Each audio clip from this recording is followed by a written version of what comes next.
Audio Jungle. Audio Jungle.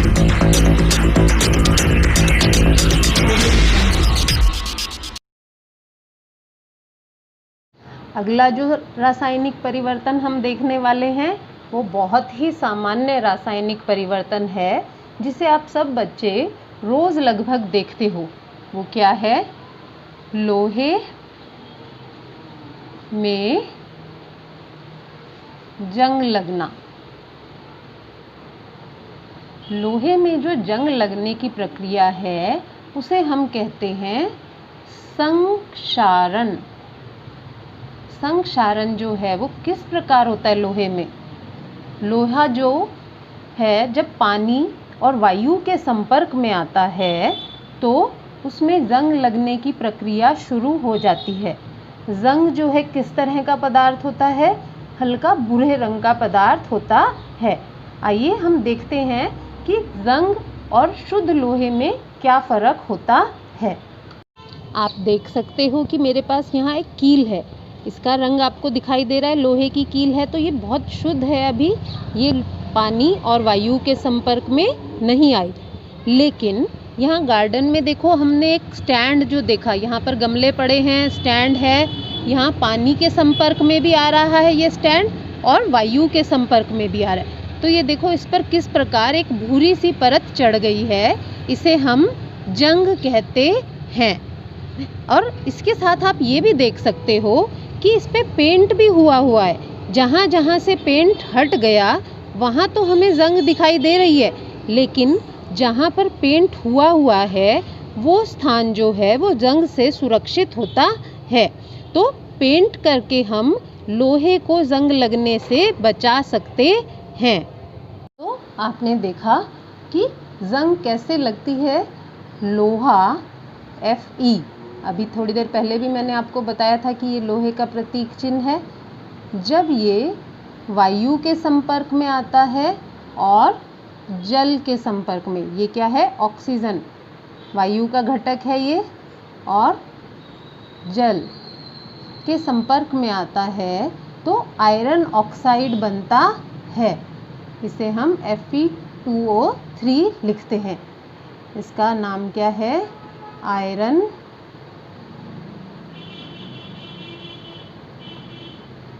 Oxide.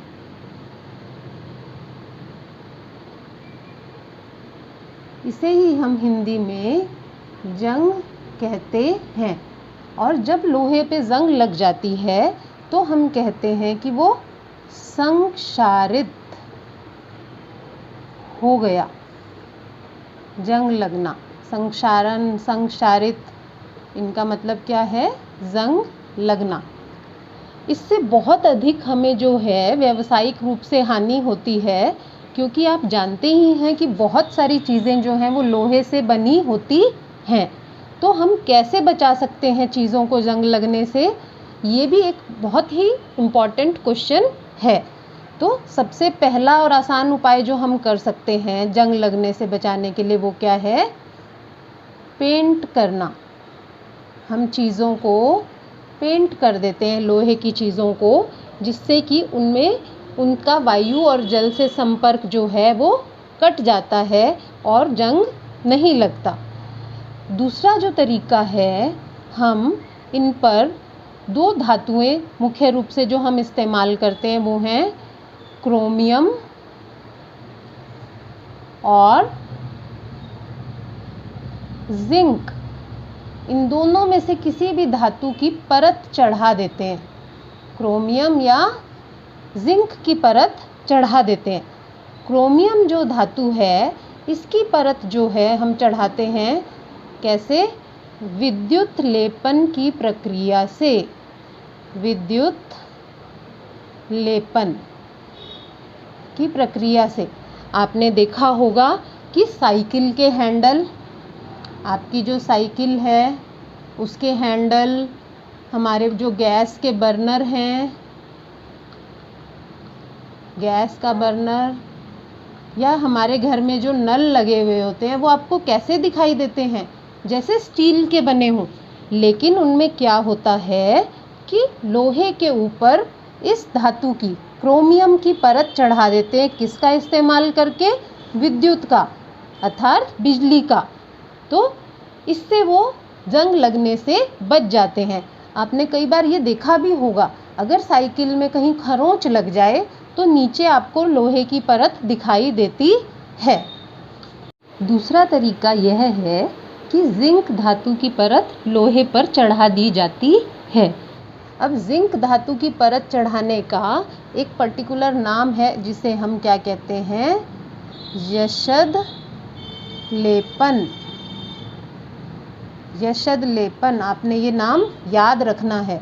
Paper में कई बार ये प्रश्न आ जाता है कि लोहे पर जब जिंक की परत चढ़ाई जाती है तो उस प्रक्रिया को क्या कहते हैं? इसका नाम है यशद लेपन।